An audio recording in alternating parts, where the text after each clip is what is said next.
Good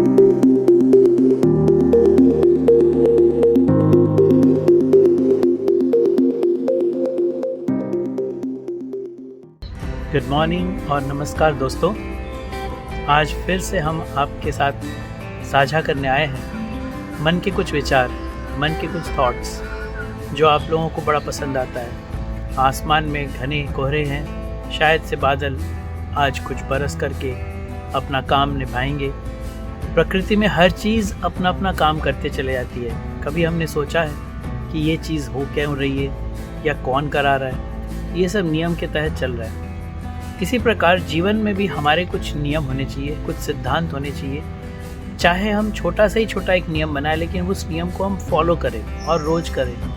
मेरे ख्याल से यही सबसे बड़ी सीख होगी प्रकृति से जो हम ले सकते हैं।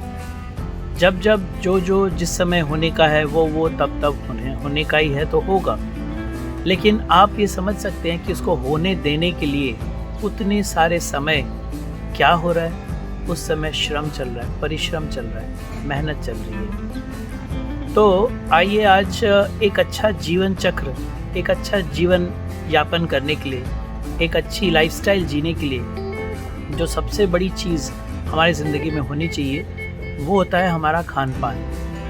अब देखिए, खान पान अगर सही नहीं है तो हमारा शरीर बनता ही अन्न से है ना। जो 5 प्रकार के हमारे कोश हैं, अन्नमय कोश, प्राणमय कोश, इस तरह से ज्ञानमय कोश, इनमें से सबसे बड़ा जो कोश है वो अन्नमय कोश है, जिससे ये शरीर बनती है। और जब तक इस दुनिया में हमारा रहना है तब तक इस शरीर को हम अच्छे से बना के रखें, ये हमारा दायित्व है, ये हमारा कर्तव्य है। क्योंकि शरीर से ही सारा, इसी माध्यम से, शरीर के माध्यम से ही हम सारा का सारा जो हमारा कर्म है वो हम करते हैं। ये सबसे बड़ा साधन है, सबसे बड़ा हमारा रिसोर्स है।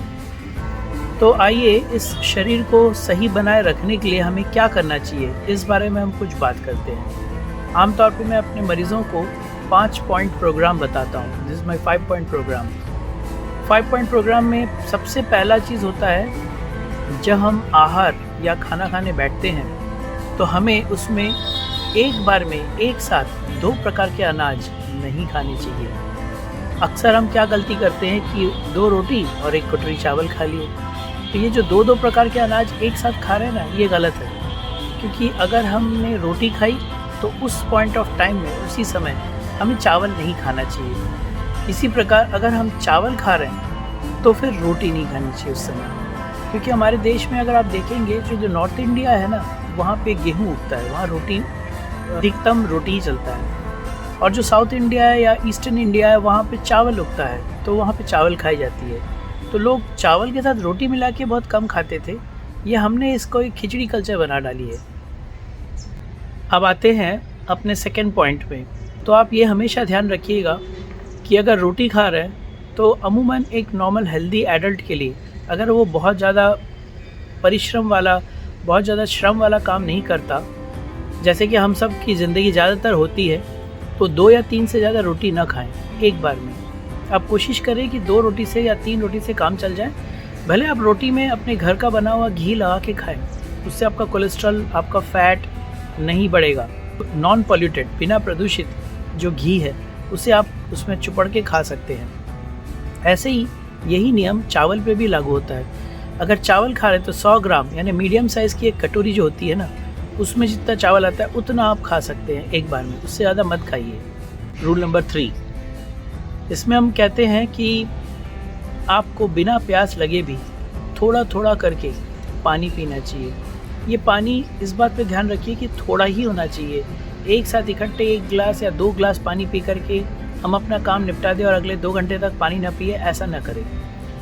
आप एक छोटे से पौधे में अगर थोड़ा थोड़ा बूंद बूंद करके पानी डालेंगे तो पौधा सोख लेगा उस पानी को। लेकिन वही पौधे में अगर आप ग्लास भर के या बोतल भर के पानी डाल देंगे तो वो पौधा पानी को सोखेगा नहीं, वो इनफैक्ट निकल जाएगा। वही सेम रूल हमारे ऊपर भी अप्लाई होती है कि हमारा शरीर तभी पानी को सोखेगा और इसको इस्तेमाल करेगा जब हम थोड़ा थोड़ा करके पानी डालेंगे। तो इसको बोलते हैं कंपल्सिव वाटर ड्रिंकिंग, यानी बिना प्यास लगे भी थोड़ा थोड़ा करके पानी पीना चाहिए आपको। अब आते हैं नियम नंबर 4 पे। तो चौथा नियम में मैं ये कहूँगा कि जब आप भोजन या नाश्ता अपना शुरू करते हैं ना, तो आप सबसे पहले सलाद को पहले खाइए, वो अराउंड 50 ग्राम्स, यानी एक छोटी कटोरी में जितना हो सकता है उतना आप सलाद पहले खा लीजिए। आप एक टुकड़ा रोटी के साथ एक टुकड़ा सलाद ले लिए, ऐसा मत करिए। सलाद को मिक्स मत करिए अपने नॉर्मल डाइट के साथ। आप सलाद लीजिए लेकिन क्रम में वो सबसे पहले हो आपके भोजन में, आप उसको पहले खा लें। उससे आपके बॉडी में फाइबर्स, जो सॉल्ट्स हैं, जो विटामिन्स हैं, वो पहले ही पहुंच जाएंगे। मिनरल्स एंड विटामिन्स जो सबसे ज़्यादा रिच होता है आपके सलाद में। सलाद कोई सा भी हो, जिस मौसम में जो चीज़ मिले, खीरा, ककड़ी, टमाटर, गाजर, मूली, प्याज, इसको मिक्स करके 2 या 3 वैरायटी के सब्जी को काट के आप पहले खा लें। इसके बाद आप अपने मेन कोर्स में जाइए, यानी दाल, रोटी, सब्जी, जो भी आप खाना चाहते हैं। अब आते हैं रूल नंबर 5। 5वां नियम ये कहता है कि रोज़ आप दिन में 1 घंटा सुबह और बन सके तो दिन में 1 घंटा शाम को भी, या खाना खाए हुए कम से कम 4 से 5 घंटा बीत गया हो, उसको खाली पेट कहते हैं। खाली पेट में आपको वॉकिंग करनी चाहिए और वो वॉकिंग आपकी 1 घंटा होना चाहिए मिनिमम। 1 घंटे से कम में अगर वॉकिंग करेंगे तो उसका असर आपको वो बेनिफिट नहीं दिखेगा जो बेनिफिट आपको वॉकिंग करने के बाद मिलेगा। दरअसल होता क्या है कि वॉकिंग के 2 रूल होते हैं। पहला तो मैंने कह दिया कि आपको खाली पेट वॉकिंग करनी चाहिए। दूसरा, आपकी वॉकिंग अगर आप मिनिमम 45 मिनट के नीचे वॉकिंग कर रहे हैं तो ये जान रखिए कि शुरू के 10 या 12-15 मिनट आपकी बॉडी वार्म अप लेने में खर्च करती है। एक बार वार्म अप हो जाती है फिर आपका सर्कुलेशन एस्टैब्लिश होने लगता है, री एस्टैब्लिश होने लगता है।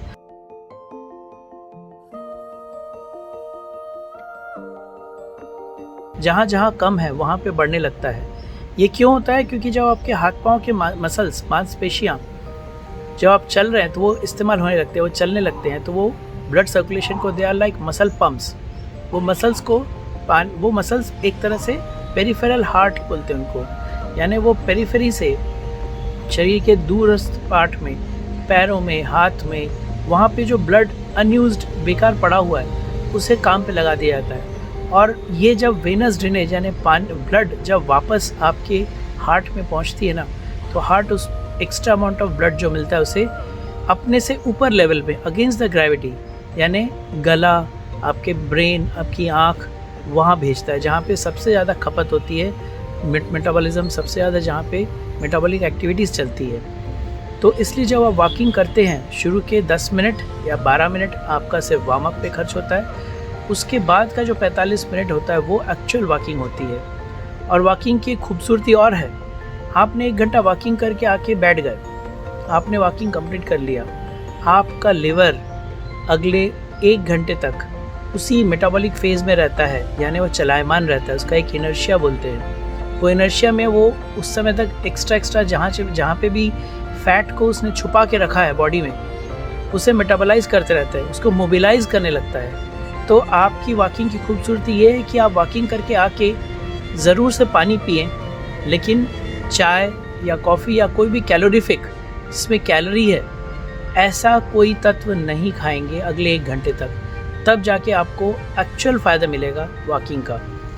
आमतौर पे लोग कहते हैं कि साहब वॉकिंग करके आने के बाद हमको तेज़ भूख लगती है और हमको लगता है हमने वॉकिंग कर लिया तो अब हम खाने का हकदार हैं। नहीं साहब, जो आपने मेहनत की 1 घंटा, उसका एक्स्ट्रा बोनस जो आपको मिल रहा है इस वक्त अगले आधे पौन घंटे तक, जो लिवर काम किए जा रहा है और जहाँ जहाँ उसने छुपा के रखा था वो फैट को मोबिलाइज करके यूज़ कर रहा है, उसे यूज़ करने दीजिए। तभी आपका वज़न घटेगा, तभी आपके बॉडी में सर्कुलेशन रीएस्टैब्लिश होगा और तभी आप अपने आप को तरोताज़ा महसूस करेंगे पूरे दिन भर के लिए। तो ये थे आज के 5 रूल जीवन चक्र को सही ढंग से चलाने के लिए, 5 point programme for a better life, healthy life. इसी प्रकार मैं आपको और भी नई नई चीज़ें जो मैं जानता हूँ, जो मैं पढ़ता हूँ या जो मैं समझ सकता हूँ, आपके साथ शेयर करूँगा। कृपया आप मुझे ज़रूर कमेंट में लिख के बताएं कि आपको और क्या चीज़ पसंद है, क्या चीज़ लग रहा है। अगर ये वीडियो यहाँ तक आपने देखा है तो ज़रूर आपको पसंद आ रही होगी और कुछ तो इसमें बात आपको नहीं लगी होगी। अगर लगी है तो ज़रूर से सब्सक्राइब करें इस चैनल को और इसे अपना प्यार और भरोसा दें और अपने इष्ट मित्र, अपने दोस्तों के साथ साझा भी करें। तभी ये चैनल ग्रो करेगा, तभी मुझ में नए स्फूर्ति, नया एनलाइटनमेंट और नया इंस्पिरेशन मेरे में आएगा और मैं अच्छे कंटेंट आपके लिए बनाकर हर सुबह ला सकूं।